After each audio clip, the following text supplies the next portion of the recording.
A new Wordle puzzle is online. Click on the link to play. Listening to the following video may give you clues. Please like and share the videos. Activists seek Supreme Court intervention to head off Marcos disqualification. The legal entanglement surrounding Ferdinand Marcos' family has prompted activists to request the Supreme Court's intervention to disqualify the former president from running for president in the upcoming elections. Earlier rulings have found him ineligible for the presidency, but petitioners are now asking the court to overrule Comellec's earlier rulings. Activists want the court to determine whether Marcos is indeed unfit for the presidency and what impact a disqualification would have on the upcoming election. Activists seek Supreme Court intervention to block Ferdinand Marcos from running in the election. A petition filed by human rights activists to block Ferdinand Marcos from running for president in the upcoming elections has been denied by the Comelec Second Division. The petitioner claims that Marcos violated the Constitution by misrepresenting his tax conviction, a crime that carries an accessory penalty of perpetual disqualification. Earlier, the petitioners sought the Comelec to nullify the COC if Marcos had declared himself ineligible to run for president. They also cited Marcos's declaration that he had an intention to run for the presidency, a fact that was never made public. The petitioners argue that the removal of Marcos from the presidency would lead to a constitutional crisis and mass political unrest. While Marcos is a former senator, his candidacy was based on his rejection of the liberal elite and mainstream press. If the Supreme Court was to invalidate his candidacy, it would be the beginning of a political era that is rife with tensions between Marcos supporters and the ruling party. The petitioners include former political opponents, victims of the Marcos regime, and his wife, Louise. The petitioners also include former Marcos Jr. and his son-in-law Estelito Mendoza. Mendoza, whose firm defended the Marcoses during the martial law era, claims that the ruling is a violation of the Constitution. Leni Robredo, the vice presidential candidate, has positioned her campaign on fighting graft and protecting democracy. She has used the issue of human rights to garner support from small parties. Her poll numbers have climbed to 24%, but she remains behind Marcos Jr. Activists are calling for the Supreme Court to intervene in the election to prevent Marcos from running. The agrarian unrest has not abated. In fact, the agrarian unrest exploded in the Philippines, and the CPP has become the spearhead of the opposition movement. The opposition leader, Leni Robredo, has promised to take a hard line towards China and has refused to talk with Beijing on the South China Sea until a tribunal ruled in Manila's favor.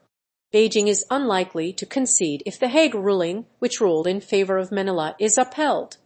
Petitioners want Comelec to overrule earlier rulings on Marcos' eligibility.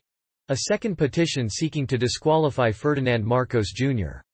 from running for president has been filed with the Commission on Elections. The petitioners are leading by the Akbayan Citizens Action Party and are asking the court to nullify Marcos' bid for president based on a 1995 tax evasion conviction. That conviction makes Marcos ineligible to hold public office. Regardless of what the Comelec decides, the main petition is expected to stand. The petitioners cite a 1995 conviction for failing to file income tax returns. The conviction is permanent, and Marcos has been disqualified from holding public office for 4 years. A petition led by tax professionals cited the same conviction and prayed for the revocation of Marcos' COC. The petitioners also cited a 1995 case involving a PFP official who said Marcos was ineligible to run for office. The petitioner has failed to prove that the Marcos couple had Swiss funds. The petitioner's lawyer has admitted that he cannot produce any evidence showing that the Marcos couple owned the funds during their incumbency. He also has failed to prove that the Marcos couple had other sources of legitimate income and proper earnings. This argues against a ruling that the petitioner has failed to establish the third and fourth essential elements of R.A.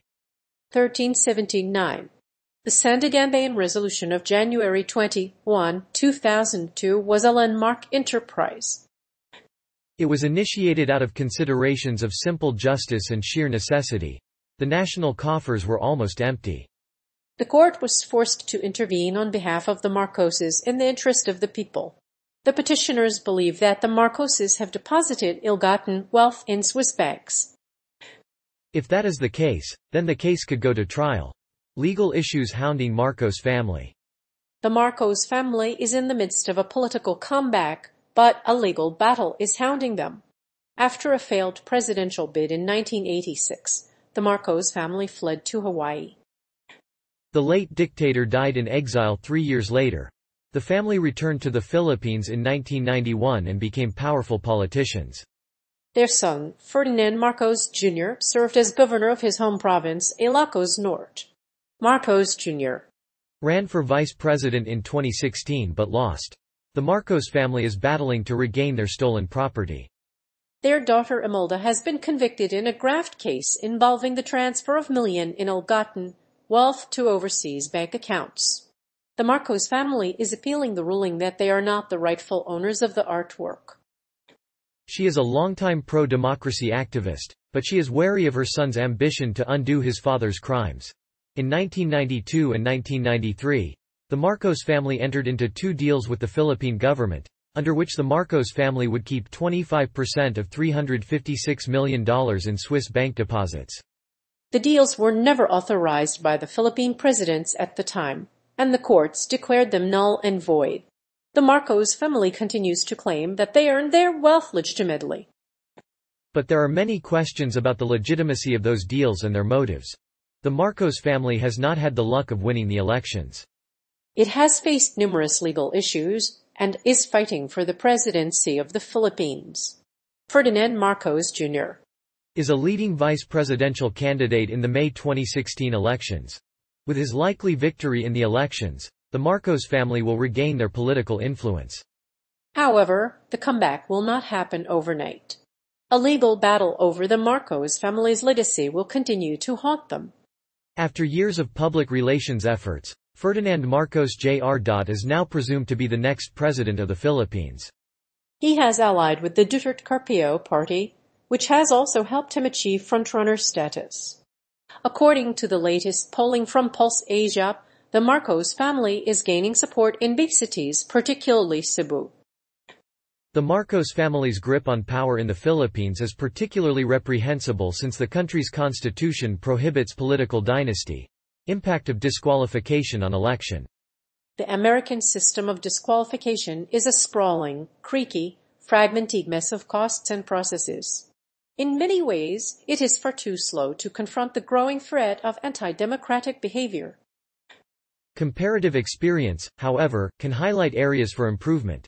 First, we need to understand the impact of disqualification in our system. How can we better protect ourselves and our democracy? Here are some examples, so it is important to note that disqualification in the framing of charges must apply retroactively. It is also important that disqualification be limited to offenses with maximum penalties of 5 years. It is important to recognize that a conviction for filing a false affidavit should qualify as a corrupt practice and be treated as such. This process, then, is crucial to safeguard our democracy. But before we can consider the impact of disqualification on election, let us look at some common sense guidelines. First, there is a procedure for challenging disqualification. A candidate can go to court to challenge their disqualification, but it is much faster and less expensive to simply review his qualifications. If that fails, an elector can also go to court to challenge his or her disqualification. The MRSC, a non-profit organization that serves local governments in Washington state, offers an Ask MRSC service. There are 2 types of disqualification process: a simple and fast way and a lengthy process. If a candidate is disqualified, what is the impact on the election? Several candidates, including the first vice president of Rouhani's government, have vowed to boycott the election if disqualified. The disqualification of these candidates is beneficial for the reformists, and it helps make the political system appear more democratic. Those candidates are not the only ones who have faced disqualification.